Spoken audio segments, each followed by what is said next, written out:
developing the deck in the last year, Edgar and Daryl really kind of the minds behind a lot of these innovations that we've seen. Yeah, Edgar has had a lot of success on the Grand Prix circuit with the deck, and Daryl has really just been changing a whole lot of things about the deck. Last week we saw him actually the first, kind of taking this white splash out for a test run, making it all the way to the top 4 of the online Modern Challenge. Yeah, so these innovations, it's being heavy on Celestia Sanctuary and white cards, the Trinket Mage package in the main, adding Sky Shroud Ranger to the main. These are some significant upgrades, and it's carried their team to the top 8. Yeah, absolutely. This is sort of a deck that we've been seeing it for years now, and it was a little stagnant right after Summer Bloom got banned, but the last year or so, people really put some work in it, and as we can see here, they're being rewarded for putting that kind of work in. Yeah, Trinket Mage has felt like it made the difference. They've found a spot in the meta where there's not much Blood Moon anymore, and they are succeeding. Yeah, there aren't Blood Moons. Why wouldn't you play land decks? It's kind of hard to interact with. Now, for their second team top 8 in a row in Columbus is the team of Richard Nixon, Ben Stewart, and Tyler Lutes. We're going to start in the middle seat. It's Edgar on the play against Ben Stewart, and we begin with pretty good one-drops on both sides. Yeah, this is both decks kind of just firing on all cylinders, doing what it is they want to do. You don't make it this late in a tournament and stumbling. Remember, deck lists are face up. So because we're in the top 8, the 4 seed, the die roll will be 1. Daryl, Edgar, and Matthew all will get to go first here. Also, they know what they're against, so that things like one of Bojuka Bogs in the main are going to be very strong. Oh, yeah, you have all these ways to find them, too. You have these Teleria West, Ancient Stirrings is the best cantrip available to us in Modern. There's just a whole lot going on here that really makes this look great for the Titan deck, especially pre-board. Faithless Looting doing a lot of work here for Ben. Puts Golgari Thug into the graveyard along with Prized Amalgam, and we will start dredging. 4 cards off the Thug, Narcomoeba, and onto the battlefield. We'll bring a 3/3 along with it. A great start here on the dredge side. This might be the first time I've ever seen that Narcomoeba in the deck. Yeah, it's actually in Guilds of Ravnica. Yeah, this is a card that I constantly forget is standard legal. Yeah. That was interesting, right? It is in Guilds. I was wondering whether we'd see some playing constructed with it. But kind of the problem is, in Standard, you end up in spots where creatures are a little bit bigger, so a 1/1 is pretty irrelevant, but these marginal upsides and the synergies with Prized Amalgam and the like are just worth having the Narcomoebas. Now a fast start from both sides. Edgar has Tribe Scout and Amulet on Ben's side. Turn 2 Cathartic Reunion. He'll discard Golgari Thug and another Prized Amalgam. Dredge the Thug. He's hoping to see another Dredger. He doesn't, but he still has that life from the loam. Yeah, and this is exactly what the Dredge deck wants to be doing here. You just kind of want to turn 1 looting, turn 2 reunion, flip half your deck in your graveyard. Well, he'll flip 7 cards. The third draw is going to come naturally off the top of the deck because he did run out of Dredgers here. You're the math guy. Is 7 more or less than half of his deck? Ooh, that's inequalities again. We've been on those all day. I know. You help me so much with them, and I appreciate you. When I draw my opening hand, and if I put it next to my library, the library is taller. So I'm going to go with the library, because then I don't have to do the math. Oh my god, you can eyeball it? Yeah, well, I'm measuring it. You know, it's like a ruler, but it's yeah, same idea. Guys, you're such a show-off. Well, how about someone who's going to show off here? Edgar, turn 3, Tribe Scout, Amulet, Bounce Land. This is 6 mana. And it's coming. Yeah, we're showing off here with Primeval Titan. What time is it? It is prime time. It is prime time. 6/6 onto the battlefield. This is, in this kind of matchup, game 1 with so little interaction, we're just going to see the straightforward line. That's getting Boros Garrison, Slayer's Stronghold. He'll pick up a land. They untap due to Amulet of Vigor, give the Titan haste, +2/+0, attacks in, and he gets 2 more lands. Oh, yeah, hard to imagine. This isn't kind of the point where you go, maybe I want this Bojuka Bog. Yeah. I'm going to H you. Also, your deck is turned off. Bojuka Bog, Colony Garden were the grabs here. And because he knows the matchup, he's just not concerned about Primeval Titan dying. You know, he didn't get a Teleria West. This is going to be good enough next turn. Yeah, exactly. And if you're just kind of getting this Colony Garden to shore up any weaknesses that you might have in this spot. Hits Stewart down to 10, Walking Ballista for 1. Next turn, he'll be able to get Sun home. That's going to be enough trampling power that between it and Slayer Stronghold, he should be able to get through just about any amount of blockers. Right, this is an incredibly commanding position for Edgar. Just Primeval Titan, getting to untap with it, getting to attack with it, all in the same turn. You're just going to, even if he were to survive, Edgar just gets more lands. And Ben Stewart picks up the cards. The Bojuka Bog meant he had to take another natural draw here. And our first result is on the board. That's Magalhaes 1-0. Yeah, and right there, we also kind of saw the other thing. We focused a lot on the Bajoka Bogs in our pregame discussion, but the Amulet Titan deck is just a little bit faster as well. So, one thing about the white build, I do want to talk some about sideboarding from Amulet Titan, because this deck, you mentioned the Modern Challenge was the first main big event with it from Daryl Ayers. That was last week. It has some different sideboarding options. The main reason they switched to white cards is Path to Exile. They have a play set of them in the sideboard. Now, that is only okay here, if he even wants it at all. Yeah, for the most part, Edgar kind of just wants to be doing what he was doing game one. You might be looking into some other sideboard options in the vein of Grafdigger's Cage or Surgical Extraction, something to that effect. But outside of those things, we kind of just saw that fundamentally their deck is a little bit faster, and they already have this Bajoka Bog, which is kind of a main deck hate card in a lot of ways.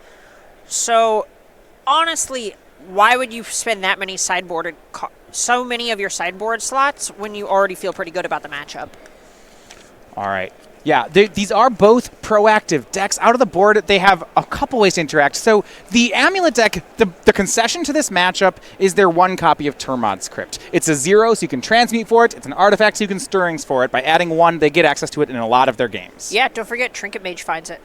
And with the Trinket Mage package, this can be in their hand basically every game. Yeah, that's kind of the beauty of these kinds of cards when you play all these tutors. If we look at 3 Wests, all of the Trinket Mages that they have, the Ancient Stirrings, they only have one, quote, real copy, but they basically, in terms of being able to find it, it's like they have 10 copies of Tormod's Crypt in their deck. Yeah, so I'm pretty into that card, and I don't know that Edgar boards anything else. Yeah, past that, I'm just not really that interested in anything else that's going here. Maybe you want to try to Spell Pierce a Cathartic Reunion or something? That was exactly it. On the draw, there's some appeal to doing that, right? Because if it turn 2 Cathartic Reunion and Dredge is the faster deck, the difficulty is turn 1 blue mana sources out of Amulet Titan are hard to come by.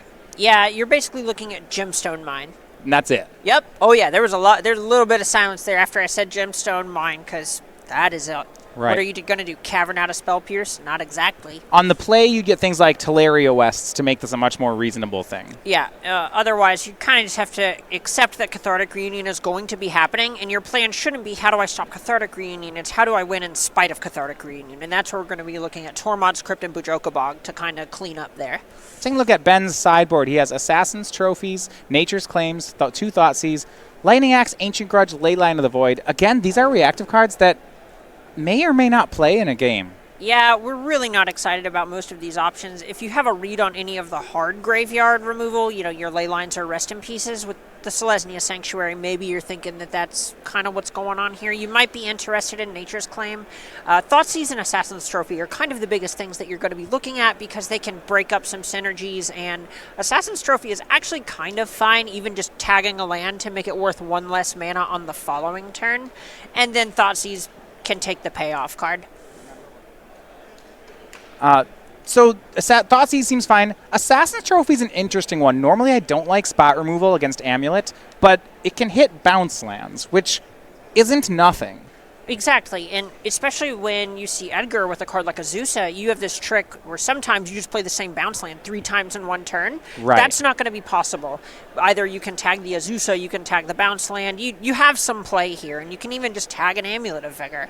Well, all the Game 1 results are in, and this matchup, Dredge and Amulet Titan, it looks to be the difficult one for their team. Both Nixon and Stewart picking up losses in Game 1. Now, it wasn't a full sweep. Tyler Lutes actually did get the first game with humans, but a comeback's going to have to happen for their team to move on in what looks like a difficult situation. Yeah, and that's fairly expected from the human side. You don't change the colors of your deck and add 4 of the same card to the board if you think the matchup's winnable otherwise. We really think we need these Path to Exiles to beat the creature decks, and without them in the main deck, humans is going to take the first game.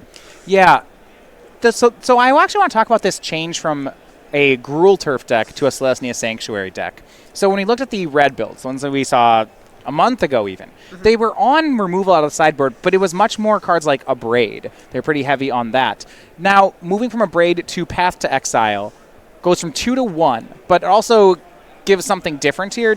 What matchups do you think are trying to be improved? So the thing that I actually really, really like about this change is that Abrade, neither of its modes are very good at what they do. 2 mana Shatter, not great. 2 mana 3-something, not great, kind of mopey. What you want is matchups where both modes are good, and if they're not expecting many of those matchups and they feel weaker against, say, humans, Grixis Shadow, all of these sort of disruptive, aggressive strategies that we've been seeing in the last couple of months, just having a more efficient way to get a single big creature off of the table is going to pay dividends. So the matchups then we're looking for would be Affinity. That's something where both halves are good? Exactly. You're tagging a Cranial Plating, or you're tagging one of their creatures. Most of those are just going to be Shatters anyway, but something like Infect, for example, where you want to tag a Blighted Agent or a Spellskite or something to that effect, is going to be kind of attractive. Opening 7s here for the players. See some consulting on them. Definitely seeing a sort of, well, if you're sure, look from Daryl. Yeah. Stewart starting off here. Now, Stewart's hand last game wasn't actually weak. It just didn't interact with Edgar's. Exactly, and some of the dredges didn't really come up in his favor. There's a joke, you got to play all these red cards to make your deck work, but other than Conflagrate, you really don't want to flip any of them over with your dredges. We'll see if Stewart can put something more together. He'll start with a Thoughtseize here, and on Edgar's hand, yikes. We'll get a look. It is 5 lands, a Tribe Scout, and an Amulet of Vigor. Do you see what that second land from the top is? It is a Teleria West. I believe that's a Bujoka Bog. Second from the top. Oh, second from the yeah, the other top, not top of the screen, not the top of the stack. Right. It is the main deck Bujoka Bog. Yeah. You know what that is? Not Thoughtseizable. You know what that is? It's the best card in the hand. Bad for Stewart. That, I believe what he wants to do, it'd be interesting whether he takes Tribe Scout or Amulet. Because Tribe Scout, if he does not have an answer to it, Scout plus Bog is very hard for Dredge to deal with. Yeah, exactly. That gives you an instant speed way to actually put it onto the table, so you can interrupt some of the triggers you get if you're able to, say, rebuild your Dredge in instant speed with something like Shriekhorn. Now, Ben's going to select the Amulet. So he leaves Edgar with just this Tribe Scout. That's going to be the play. Stewart probably just trying to not get got by a Primeval Titan. This gives you a chance to take out a Primeval Titan before it attacks with something like Assassin's Trophy. And it does just make the deck a little bit less explosive, even though it is going to be more disruptive. In this kind of hand, though, Tribe Scout's going to be a really strong card. Because Edgar's hand is all lands, this is a lot of mana worth of ramp. That's true. And the other thought may just be that maybe you think you're going to have to beat this Bujoka Bog anyway, so if your plan involves them getting to Bujoka Bog you, maybe you just kind of take your medicine and let it happen. Teleria West was the land drop for Edgar. The discard off Faithless Looting for Stewart was Prized Amalgam and Stinkweed Imp. Here's 5 cards off Amalgam, one of them being an Ancient Grudge. Kind of getting punished for not taking an Amulet there. Yeah, Edgar has left up Tribe Scout with Bog in hand. We're going to see just what has to happen to earn the first Bujoka Bog. I don't think it's going to be much. No, and one of the big things here that I kind of want to point out is now that you have 2 land drops a turn, you can actually just put this Bog into play and then bounce it with one of your bounce lands and then be able to put it back into play. So you could Bog every turn cycle, theoretically. Edgar drawing Tormod's Crypt for the turn. You could do that as well. Hey, it's a time-shifted Tormod's Crypt. We love time-shifted cards. Is going to be the play. Cavern of Souls. So a lot of lands, actually not bounce lands yet for Edgar, just very fair lands. Yeah, happily just developing his board at a normal pace. Hard to blame him. Here is Azusa. We'll see if he actually wants to make many more land drops. So something here that we should probably take a second to just notice is the fact that Edgar only has this 1 bounce land, and he also has a Teleria West. So you don't exactly want to be using it on this Bog if you don't have to, because this Teleria West represents a Primeval Titan via Summoner's Pact if we can actually get that much development. So what he's waiting for is to draw a second blue source, maybe a Gemstone Mine. Play it, then play the Sanctuary, pick up the Teleria West, and with double blue transmute. Exactly. You would need a lot of land drops or another bounce land or something to that effect to say, float a mana with Teleria West, bounce it, replay it, if you draw an Amulet or something to that effect, and then float the mana that way. You just have to jump through so many hoops without finding that extra blue source. But Edgar's just trying to really maximize the power of the top of his deck here. Both players going slow. For Edgar, it's just land drops and Tormod's Crypt effects. But Stewart has not presented much himself. He's dredged over some cards, but right now it's just land drops in play. Well, Stewart has to feel a little bit fortunate here because he knows Edgar has this Bujoka Bog. But Edgar doesn't have a way to kill him yet, so bogging feels bad, but dying feels worse. And between the two, I'd take getting bogged. Yeah. Just professional opinion. Well, Stewart's got to build towards something, because now the outs for Edgar are a Primeval Titan, a Blue Source, a Summoner's Pact. You know, we're getting to a point where a lot of cards are going to start the chain reaction. And this Ancient Strength is something that's pretty likely to find a blue source. It does not. It finds a basic forest. And yeah, Edgar has best play here is just to attack in with Azusa. That was a pretty big miss. Maybe the kill con is the Azusa we cast along the way. Well, Ben is at 15. Hey, give it a minute. Give it a Slayer's Stronghold, and then it's a 5-turn clock. Several minutes. No, we don't have a white source yet. And the red source makes him gain a life. So it's going nice and slow. Look, that is true. That is true. Back to Ben Stewart we go. And he's just doing this half-dredge thing, where he doesn't want to dredge too many cards or he'll get crypted. Now, he actually has Ancient Grudge, right? He could force the Termod's Crypt here. This is likely going to force some action here. A Narc Amoeba, a Creeping Chill would bring back There we the prized amalgams. Yeah, Edgar's seen enough here. He's willing to just kind of...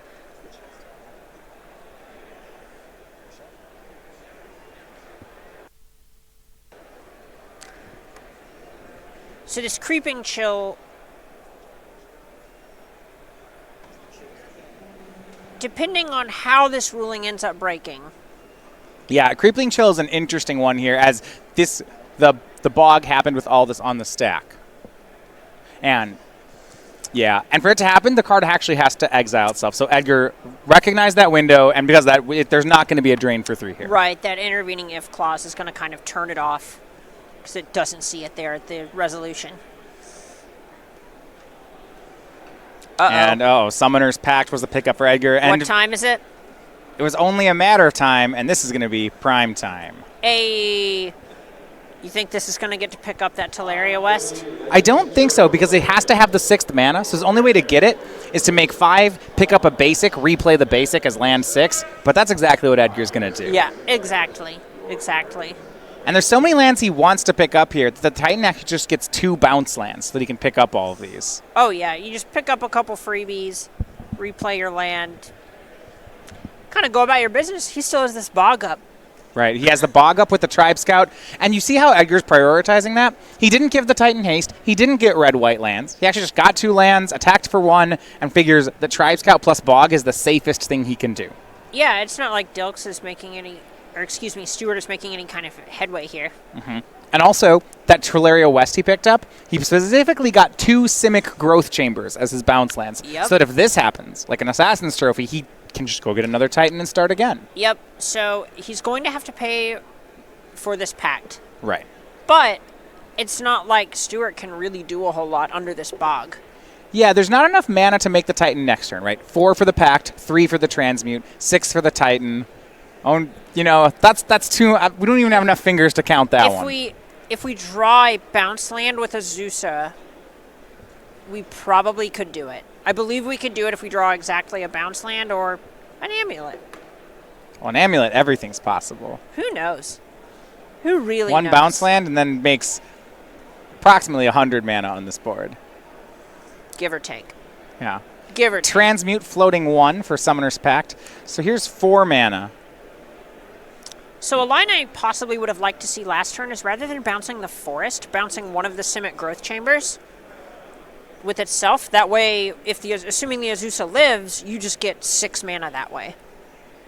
Well, he doesn't have Amulet of Vigor. That's true. He did not have the amulet yet. But those lines where bounce lands picking up themselves if you want one in hand are nice lines. Yeah, exactly. It's just another way that you can kind of reuse these bog effects over and over and over and over.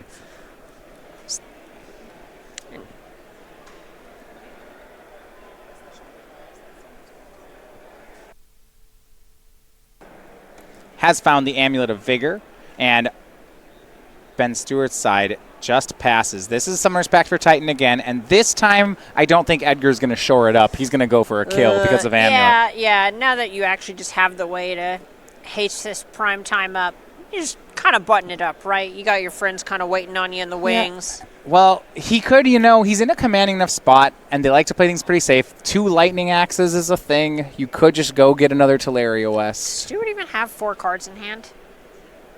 Theoretically, yeah, I guess he could have the second Assassin's Trophy here. Yeah, Why rush? That's a good question.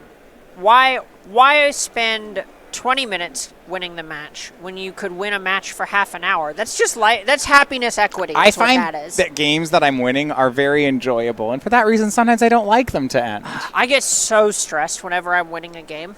Because I feel like it's my fault if I'm winning a game and then somehow I don't actually get the match points at the end. It's my fault and I screwed up, and I'm so much more afraid of failing than I want to succeed. I love this here.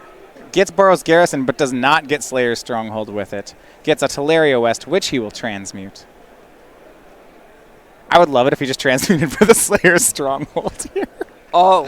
No, we're making more Titans. My. Here is another Summoner's Pact. Now we can't give them both haste. This is finally going to earn the bog. He's never used the bog.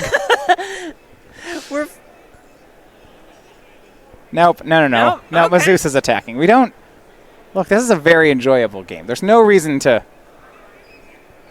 make it end. He attacks down to 1. Next turn should be the kill turn, though. And yeah, no plays on Ben Stewart's side. Draws Bloodghast, looks at cards in hand, says go. Wants to see Edgar pay for the pact, but Edgar's going to do it. Bloodghast really not going to make this game any closer than it already was. Draw here from Edgar. Another pact, another Titan. You think that's going to make this game closer? This Titan? Yeah. Well, let's see what he gets. I don't know yet. It could be, Could be anything. So this is kind of like giving both Titans haste. Right? Well, you can give both Titans haste. You can get Bounce Land, Slayer's Stronghold, pick up the Slayers, replay it as your land for the turn, and give them both haste. But he'll just... Waiting a turn is just the natural form of haste. Yeah, that's the slow haste. Yeah, haste is just not affected by summoning sickness, right? Slow haste is waiting for the untap. That does not look like a Primeval Titan affected by summoning sickness, I'll tell you that much. And and we're going to get all the lands out of the deck. 4 more lands into play. Here's a Colony Garden token. Double strike. Here's some counters on the Gemstone Mine. And Ben's going to play this one out. What do we have? 2 mana. To Edgar's credit, it appears that Ben did have the Assassin's Trophy. Right. And Edgar will double strike the other Titan, and that's going to do it. 2-0. Edgar Magalhaes is the winner over Ben Stewart. Which means that's the 4th game win for Team Amulet Titan. We're getting close. Right. So that 4 losses games is as many as you can give away in a round, which means for teammates Richard Nixon and Tyler Lutes, they are both going to have to take those matches. Yeah, and looking down there, it looks like Daryl's taken a little bit longer to wrap things up, so it's entirely possible that maybe something different is going on in that Dredge matchup, or we'll actually be able to get a chance to peek in and see how it is Dredge can kind of shore it up a little bit. Or see, Edgar had 15 lands to play, not to be outdone. Daryl's just going even wider. Oh yeah, those two are kind of trying to one up each other the entire tournament to see who the true Amulet Master is. Well, Daryl has dropped a game. Let's head down to the feature match. It's Daryl Ayers and Richard Nixon. A game with Dredge happened. Does that make Daryl an amulature? I'm just saying. That one got closer. Daryl going to be in the play for the 3rd game. All right. Okay.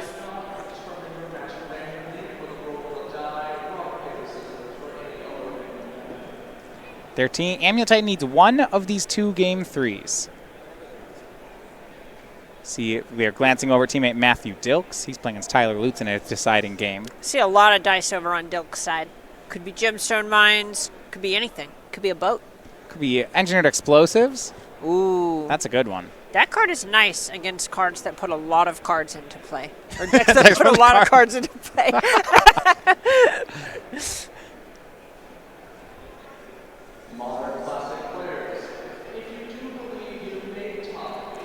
more than likely the way that Dredge tends to win this matchup is that Dredge is actually secretly an aggro deck in a lot of ways. It feels like a combo deck, but the goal of the deck is just have all these kind of 0-mana Lightning Helixes and Creeping Chill, and then just develop all these Bloodghast and Prize Amalgams way ahead of schedule. It's a combo deck, but the combo finishes is that it makes creatures. Yeah, exactly. Right? And it doesn't even, if we're being honest, saying, I have a combo deck, and you go, what does it do? And it goes, well, it makes up to 4 Centaur Coursers and up to 4 Grizzly Bears. You're just like, oh, what turn? And what? 4?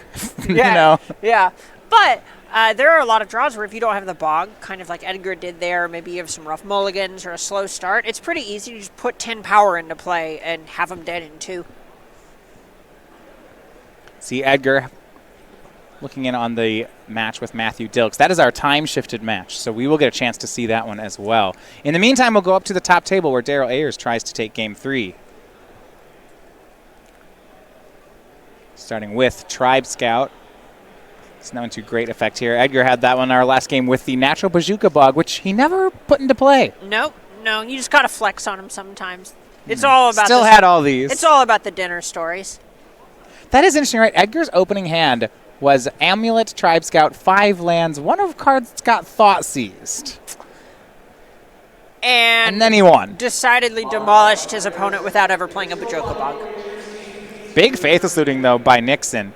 He discards Stinkweed Imp and Prized Amalgam. Nixon having all foil Dredge cards, he didn't just pick up Dredge for this tournament. Probably not. Maybe that's why he was able to pick up a game on Daryl. He's the real Dredge mastermind here. Here are 5 cards off Stinkweed Imp. It is going to be Creeping Chill, Narcomoeba, and it would do something if Daryl didn't also have the Bazooka Bog. He'll put that into play. No 1/1, no 3/3, and no Drain for 3. That's a big swing. No one ever sees the unexpected Bajoka Bog coming. And now Cathartic Reunion being spell pierced. I like this one-upping that's going on. This is nuts. What was that you said? Not enough blue sources? There was you that? go. Am I remembering? I offered to do it on the draw. Yeah. Whew. Oh. 3 mana here from Daryl. Now we'll transmute to Teleria West. Just basically turning the Gemstone Mine in the west into a better land. Huh. Into Simic Growth Chamber. Wants to get that Bazooka Bog back in his hand. Huh. Extra land and an extra Bajoka Bog activation. I think I'll take it. I like it when you sacrifice a Gemstone Mine and transmute to Teleria West for a bounce land. It's just... It's like, did we do something? Yes, kind of. You know what I did? I spun my wheels. That's really spinning your wheels. Did we just witness the land Serum Visions? Yeah. Yeah, this is nice. And he's thinking about hitting in about using Tribe Scout main end step there, actually, rather to put Teleria West into play.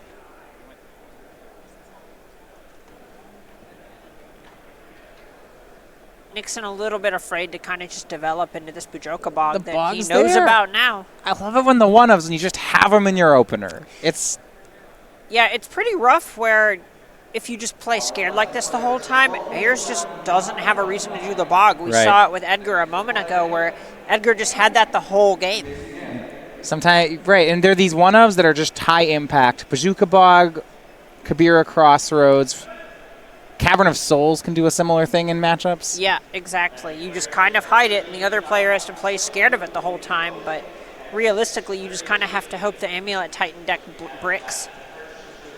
Dredge for 5 of Stinkweed Imp. Daryl's looking at that one, decides if that Conflagrate and Loam are worth his Bazooka Bog. If the Titan doesn't have Double Strike, using a Stinkweed Imp to kill it is reasonable, sort of. I mean, they've gotten 4 lands, so I wouldn't say it's that reasonable. Yeah. But that is what the text of the card says. It's one of those trades that on the surface works, but the kind of game states it happens in don't pan out the way you'd want. Right, and that Conflagrate flipping over is actually a huge pickup for Nixon. Yeah, he's going to go ahead and shoot down the Tribe Scout. He can't deal with instant speed Bazooka Bog. And now he doesn't have to for the rest of the game. Yeah, it was a Conflagrate for 3. It was on both of Daryl's mana creatures. Stewart with Thoughtseize. It is Summoner's Pact and Primeval Titan, so we'll take the Titan. And now you're in a top deck war against a player with 5 mana and a Primeval Titan. Ironically, Daryl needs a green source. Well, here's Ancient Stirrings. I think that'll find one. I feel good about it. Celestia Sanctuary can pick up... So next turn, Daryl has Titan plus Bog. Actually, looks like we're setting up a transmute here, which makes sense. Yep. Just covering all of your bases here, being as mana efficient as possible. Second Summoner's Pact. How many Primeval Titans do you want? One Primeval Titan or more than one Primeval Titan? Daryl's hand, 2 Summoner's Pacts. Nixon's hand, just the card off the top. He passes. That's not a good sign at all. Is that Dark Blast? That ain't it, Chief. I don't think. How big's Primeval Titan? Emma, what's greater, bigger? 1 or no, 6? You're our math guy. You're our math guy. I don't know need this help. one. I can't. Hold on. Can someone give me a Dark Blast and a Primeval Titan to put next to each other and see which one's bigger? Right, that's the trick, right? My friend You put them Matthias next to told each me other. That's how you measure big things. It needs to be compared. Compare big things. All right, Dark Blast it. Boom. It's now 5-5. I agree. I love Nick. it. So that was just an That was honest. great. I mean, I gotta. Mills over. 2 Bloodghast says go.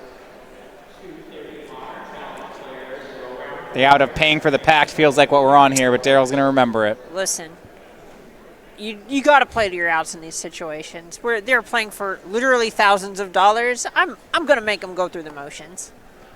Another swing here from the 6-6. Gonna get double, looks like Sunhome or Slayer Stronghold, or maybe both. Okay, Boris Garrison, Slayer Stronghold. And we'll pick up that Bazooka Bog again for good measure.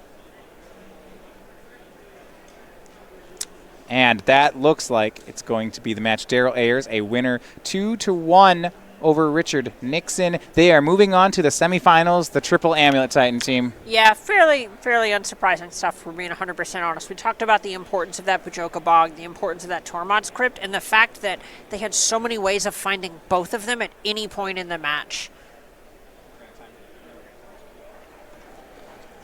All right, so they're moving on to the semifinals. Now, we did have a third match here that we wanted to look at. This was the match between Matthew Dilks and Tyler Lutes. Humans versus Amulet Titan is actually a pretty interesting matchup. It's pretty swinging. There's a whole lot going on where you kind of have to, as the humans player, weigh, do I want to play around Path to Exile, or do I want to play around Engineer?